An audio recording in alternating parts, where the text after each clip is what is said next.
Hi friends, welcome to our simple cooking channel. இன்னைக்கு நம்ம எதை பத்தி பார்க்க போறோம்னா சுவையான காளான் கிரேவி செய்வது எப்படின்றத நம்ம பார்க்க போறோம். அதற்கு தேவையான பொருட்கள் என்னென்னு பார்த்துடலாமா? காளான் கிரேவி வைக்கிறதுக்கு 2 காளான் எடுத்து நல்லா க்ளீன் பண்ணி மஞ்சள் பொடி போட்டு வாஷ் பண்ணி எடுத்து வச்சிருக்கேன். வெங்காயம் 50 கிராம் எடுத்து நல்லா பொடியை கட் பண்ணி எடுத்து வச்சிருக்கேன். மீடியம் சைஸ் தக்காளி 2 எடுத்து வச்சிருக்கேன். 2 பல்லு பூண்டு, கொஞ்சம் இஞ்சியை கொஞ்சமாக கட் பண்ணி எடுத்து வச்சிருக்கேன். தேங்காய் எடுத்து வச்சிருக்கேன். அதை தாளிச்சிக்கிறதுக்கு கருவேப்பிலை, மல்லி, புதினா எடுத்து வச்சிருக்கேன். பட்டை கிராம் தூள் கொஞ்சம் எடுத்து வச்சிருக்கேன். சோம்பு, பிரிஞ்சி எல்லாம் எடுத்து வச்சிருக்கேன். மசாலாவுக்கு நான் வீட்டு மசாலா பொடியே போட்டுக்க போகிறேன். இப்போ எப்படி சமைக்கலாம்னு பார்க்கலாமா?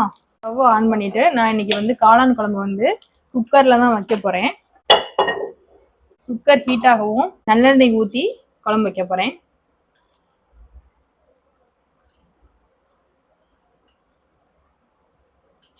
அஞ்சு ஸ்பூன் எண்ணெய் விட்டுட்டேன். எண்ணெய் ஹீட் ஆனதுமே ஒரு பிரிஞ்சி இலை போட்டுக்கிட்டேன். கொஞ்சம் சோம்பு சேர்த்துக்கிறேன். இப்போ நம்ம போட்ட சோம்பும் பிரிஞ்சிலையும் நல்லா பொரிஞ்சு வந்துருச்சு. இந்த டைமில் 2-3 கருவேப்பிலை போட்டுக்கலாம்.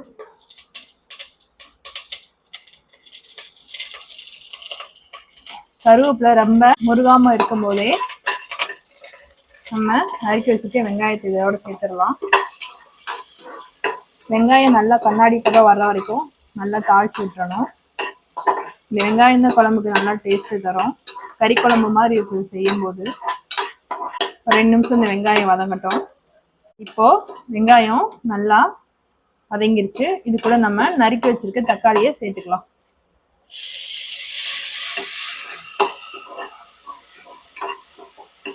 இந்த தக்காளி நல்லா வெங்காயத்தோட சேர்ந்து மசிஞ்சு வர வரைக்கும் வதக்கி விடணும். இப்போ ஓரளவுக்கு நல்லாவே தக்காளி வதங்கி வந்துருச்சு. இது கூட நம்ம எடுத்து வச்சிருக்க பட்டை கிராம் பொடியும் சேர்த்துக்கலாம். ஸ்மெல் வெளியே வருது. இது கூட நம்ம எடுத்து கிளீன் பண்ணி வச்சிருக்க இந்த காளானையும் நம்ம சேர்த்து வதக்க ஆரம்பிக்கலாம். நம்ம காளான் வதக்கும் போது இது கூட தண்ணி நிறைய இழுத்துருக்கும். நம்ம வதக்க அந்த தண்ணியிலேயே இந்த காளான் நல்லாவே வெந்து வந்துடும். இப்போ 2 நிமிஷம் கழிச்சு பார்க்கலாம் எப்படி வெந்திருக்குன்றத. இப்போ இந்த காளான் நல்லாவே தண்ணி விட்டு வதங்க ஆரம்பிச்சிருச்சு. இந்த டைம்ல நம்ம இதுக்கு தேவையான தேங்காயை அரைச்சி எடுத்துக்கலாம். நம்ம எடுத்து வச்சிருக்க 2 பல்லு பூண்டு, இஞ்சி கூடவே தேங்காய் போட்டு நல்லா வலுவலுன்னு அரைச்சி எடுத்துக்கலாம்.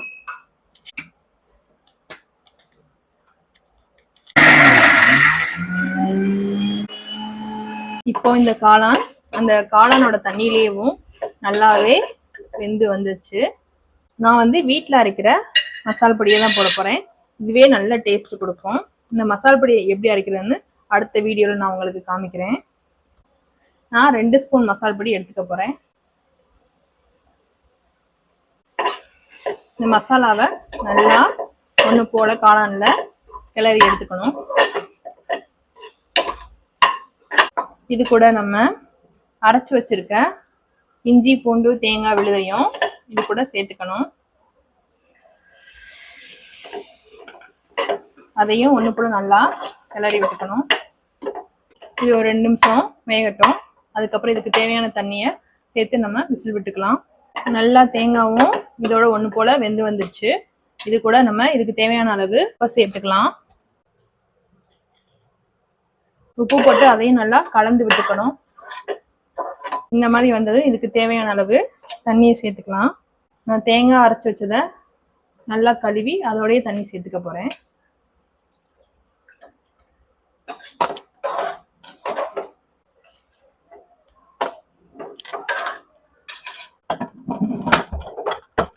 ஒரு 3 விசில் வர வரைக்கும் வெயிட் பண்ணலாம்.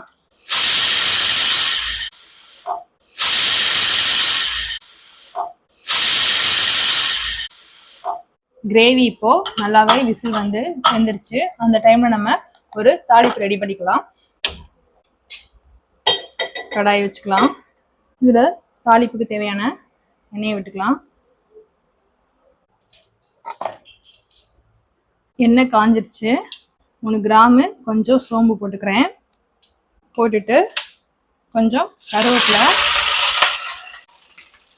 மல்லி, புதினா எல்லாத்தையும் ஆட் பண்ணிட்டு ரொம்ப முருகாம ஒரு பச்சையா இருக்கும்போதே நம்ம குழம்புல இதை போட்டுருவோம்.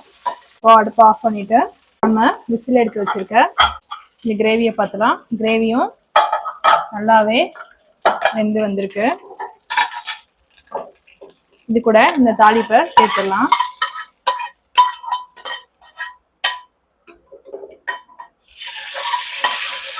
இப்போ சுவையான காளான் கிரேவி ரெடி ஆயிடுச்சு. இதை நம்ம சப்பாத்திக்கு, இட்லிக்கு, தோசைக்கு, சாதத்துக்கு எல்லாத்துக்குமே வச்சு சாப்பிடலாம். மிகவும் ருசியா இருக்கும். இந்த வீடியோ உங்களுக்கு பிடிச்சிருந்ததுன்னா லைக் பண்ணுங்க, உங்க ஃப்ரெண்ட்ஸ்க்கு மறக்காம ஷேர் பண்ணுங்க, நம்ம சேனலை சப்ஸ்கிரைப் பண்ணுங்க. Thank you friends.